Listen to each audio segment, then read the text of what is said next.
Hello everyone, Namaskaram. Soumya's Art of Cooking like ഏവർക്കും സ്വാഗതം. ഇന്നത്തെ റെസിപ്പി എന്ന് വെച്ചാൽ ഒരു സ്നാക്ക് ആയിട്ടാണ് കേട്ടോ. ചീര കൊണ്ടുള്ള ഒരു സ്നാക്കാണ്. അപ്പോൾ അതിനായിട്ട് ഞാൻ ഒരു പിടി ഇത്രയും ചീര എടുത്തിട്ടുണ്ട് കണ്ടോ. എന്നിട്ട് ചെറുതായിട്ട് മുറിച്ചിട്ടുണ്ട്. അതുപോലെ ഒരു കപ്പ് കടലമാവ് എടുത്തിട്ടുണ്ട്. 2 പച്ചമുളക് ചെറുതായിട്ട് മുറിച്ചത്. ഒരു മീഡിയം സൈസ് സവോള ചെറുതായിട്ട് മുറിച്ചത്. ആവശ്യത്തിന് ഉപ്പ്, ഒരു പിഞ്ച് എടുത്ത ഇത്രയും ബേക്കിംഗ് സോഡ ഇങ്ങനെ എടുത്തിരിക്കണം കേട്ടോ, ഒരു പിഞ്ച്, 1/4 സ്പൂൺ മഞ്ഞൾപ്പൊടി, 1/4 സ്പൂൺ മുളക് പൊടി, അതുപോലെ ചാട്ട് മസാല ഒരു പിഞ്ച്. അതുപോലെ നിങ്ങൾക്ക് വേണമെന്നുണ്ടെങ്കിൽ ഗരം മസാല ചേർക്കാം, നിങ്ങളുടെ ചോയ്സ് ആണ്. വേണമെങ്കിൽ വെളുത്തുള്ളി ഇഞ്ചിയും ചേർക്കാം. ഓക്കെ, അപ്പോൾ ഞാനിപ്പോൾ എന്താ ചെയ്യാൻ പോകണമെന്ന് വെച്ചാൽ നമ്മൾ ഈ മുറിച്ച് വെച്ച ചീര ഉണ്ടല്ലോ അതിലേക്ക് ഈ കടലമാവിനെ ചേർത്ത് കൊടുക്കുക. എന്നിട്ട് അതിലേക്ക് ഉപ്പും അതുപോലെ തന്നെ സോഡാപ്പൊടിയും, അപ്പോൾ അതും കൂടെ ചേർത്ത് കൊടുക്കുക.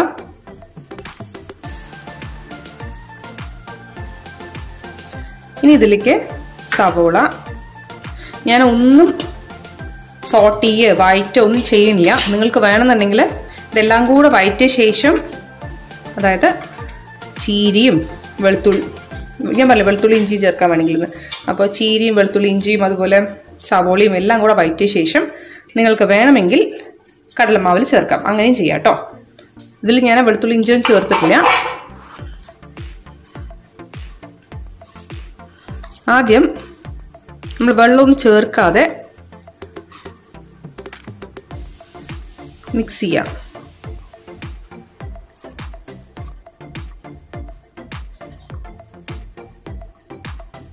ഇനി വേണം നമ്മൾ അതിലേക്ക് വെള്ളം ചേർക്കാൻ.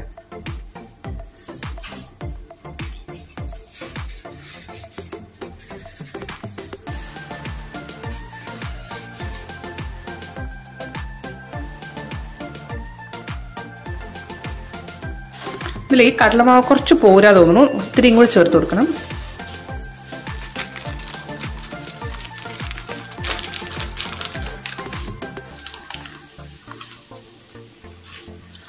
ശരിക്കും ഈ ചീരയുടെ കൂടെ ഇത് ബൈൻഡ് ചെയ്ത് നിൽക്കണം.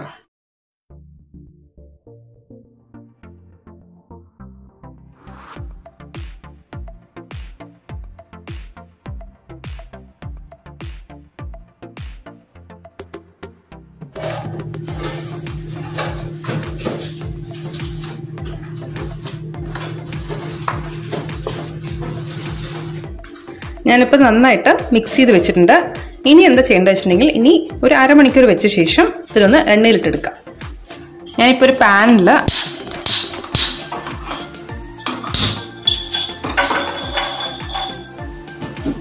എണ്ണ ചൂടാവാൻ വെച്ചിരിക്കുകയാണ്. ആദ്യം കുറച്ചെടുത്തിട്ട് ഒന്ന് ഇട്ട് നോക്കുക.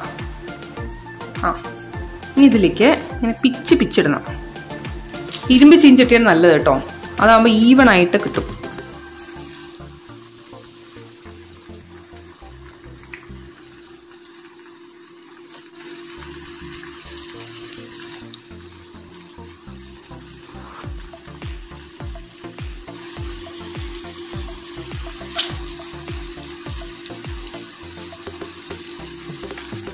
ഇപ്പം ഞാനെടുത്ത ക്വാണ്ടിറ്റി ഏകദേശം 2 പ്രാവശ്യമായിട്ട് ഇടേണ്ടി വരും.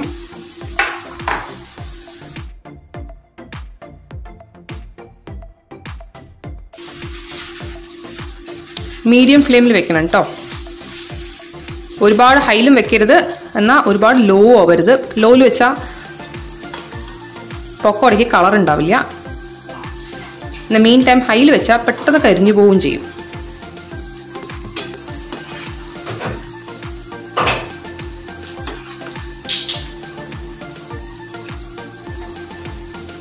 ശരിക്കും പറഞ്ഞാൽ ചെറിയ കുട്ടികളൊക്കെ ചീര പറഞ്ഞ് കഴിക്കാൻ ഭയങ്കര ബുദ്ധിമുട്ടുണ്ടാവില്ലേ, അങ്ങനെ നമുക്ക് ചീര അവരെ കഴിപ്പിക്കാൻ പറ്റുന്ന ഒരു മാർഗ്ഗമാണത്.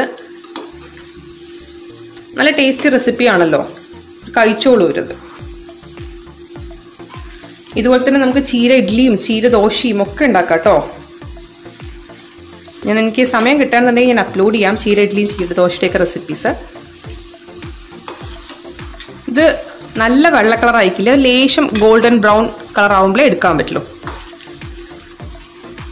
നമുക്ക് രണ്ട് രീതിയിൽ എടുക്കാം. ഒന്നുകിൽ നല്ല ക്രിസ്പി ആക്കി എടുക്കാം, അല്ലെങ്കിൽ സോഫ്റ്റ് ആക്കി എടുക്കാം. എങ്ങനെ വേണമെങ്കിൽ ചെയ്യാം. ഇപ്പം ഞാൻ ഉണ്ടാക്കുന്നത് മിക്കവാറും നല്ല ക്രിസ്പി ആയിട്ട് വരും. നമ്മൾ വെങ്കായ പക്കോട ഉണ്ടാക്കില്ലേ അതുപോലെ. കുറച്ച് നല്ല സോഫ്റ്റായിട്ട് ഞാൻ പാലക്കാടൻ പക്കോട ഞാൻ അപ്ലോഡ് ചെയ്യാം. സോ പാലക്കാടൻ പക്കോട പോലെ ഉൾഭാഗം സോഫ്റ്റായിട്ട് വേണമെന്നുണ്ടെങ്കിൽ കുറച്ചും കൂടെ കടലമാവ് ചേർക്കണം കേട്ടോ.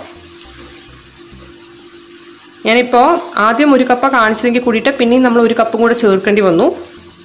അതായത് 1 പിടി ചീരയ്ക്ക് മതി, ഇത്രയും മതി കേട്ടോ. നമുക്ക് എടുക്കാം.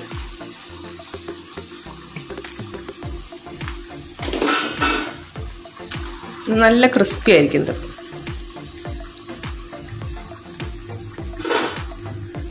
നിങ്ങൾ എന്തായാലും മറക്കാതെ ട്രൈ ചെയ്ത് നോക്കണേ.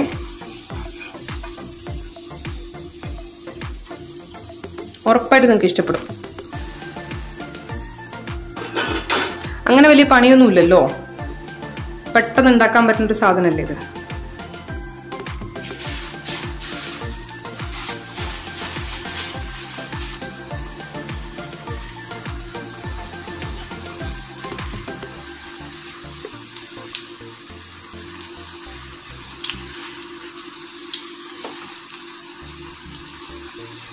ഇങ്ങനെ കൈകൊണ്ട് നമ്മൾ പിച്ചിടുന്ന സമയത്തേ സൂക്ഷിക്കണം കേട്ടോ, എണ്ണയൊന്നും കയ്യിലാവാണ്ട്. ഇടണ സമയത്ത് നമ്മൾ ഇതിലേക്ക് പിച്ചിടില്ലേ, ആ സമയത്ത് ഫ്ലെയിം കുറച്ച് വെക്കുക. കാരണം പെട്ടെന്ന് കരിയാണ്ടിരിക്കാൻ വേണ്ടിയിട്ട് നമ്മൾ ചെയ്യണം. മാത്രമല്ല കയ്യിൽ തെറിക്കാണ്ടിരിക്കാനും വേണ്ടിയിട്ട് അങ്ങനെ ചെയ്യണത് നല്ലതാണ്. അത് കഴിഞ്ഞ വഴിക്ക് ഫ്ലെയിം ഒന്ന് കൂട്ടി വെക്കണം. ഞാൻ പറഞ്ഞ പോലെ ഹൈ ഫ്ലെയിമല്ല, മീഡിയം ഫ്ലെയിമിൽ വെക്കുക. കാരണം ഇതിൻ്റെ ഉൾവശമൊക്കെ വേവണമെന്നുണ്ടെങ്കിൽ നമ്മൾ മീഡിയം ഫ്ലെയിമിൽ തന്നെ വെക്കണം. എപ്പോഴും ഒരേ രീതിയിൽ കട്ട്ലേറ്റും എന്താ പറയുക പപ്സും സമൂസയും ഒരു ചേഞ്ചൊക്കെ വേണ്ടേ. അപ്പോൾ വല്ലപ്പോഴൊക്കെ ഇങ്ങനെയൊക്കെ ചെയ്ത് നോക്കുക.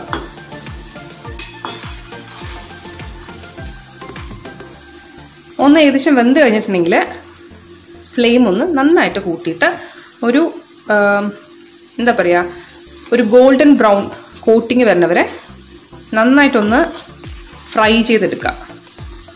ഇത് കണ്ടോ, ഈ വൈറ്റ് കളറൊക്കെ മാറിയിട്ട് ലേശം ഗോൾഡൻ ബ്രൗൺ കളർ കോട്ടിങ് ആവും. ഞാൻ ഒരെണ്ണം കാണിച്ചു തരാം. ഇത് കണ്ടോ, നമ്മൾ കഴിഞ്ഞ പ്രാവശ്യം ഉണ്ടാക്കിയെടുത്താണ്, കഴിഞ്ഞ ബാച്ചിൽ. ഇത് കണ്ടോ, ലേശം ഒരു ഗോൾഡൻ കളർ അയക്കുന്നുണ്ടോ. ഇത് കണ്ടോ, ലേശം ഒരു ഗോൾഡൻ കളർ അയക്കുന്നുണ്ടോ. ഇതുപോലെയാണ് എടുക്കേണ്ടത് കേട്ടോ. ഇത് കണ്ടോ ലേശം ഗോൾഡൻ ബ്രൗൺ കളർ കോട്ടിങ് വരാൻ തുടങ്ങി. അപ്പം മറ്റേ സൈഡും കൂടെ ആവണം. ഞാൻ അതിനാണ് ഒരു 2 സെക്കൻഡും കൂടെ വെച്ച് നമുക്ക് എടുക്കാം. മതി, ഇത്രയ്ക്ക് ആയാൽ മതി.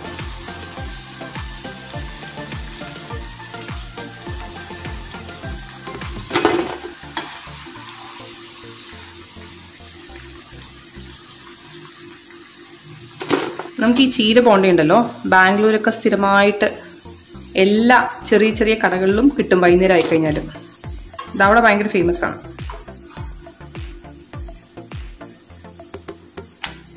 അപ്പോൾ ഞാൻ ഫ്ലെയിം ഓഫ് ചെയ്യാണ്. എന്നിട്ട്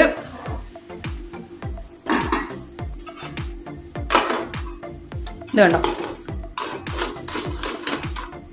ഞാൻ ഇതിനിപ്പോൾ വേറെ പ്ലേറ്റിലേക്ക് മാറ്റിയിട്ട് കാണിച്ചു തരാം. ഇത്രയും ചൂടുള്ളതുകൊണ്ട് ഞാൻ സ്റ്റീൽ പ്ലേറ്റിൽ ഇട്ട് വെച്ചിരിക്കണേ.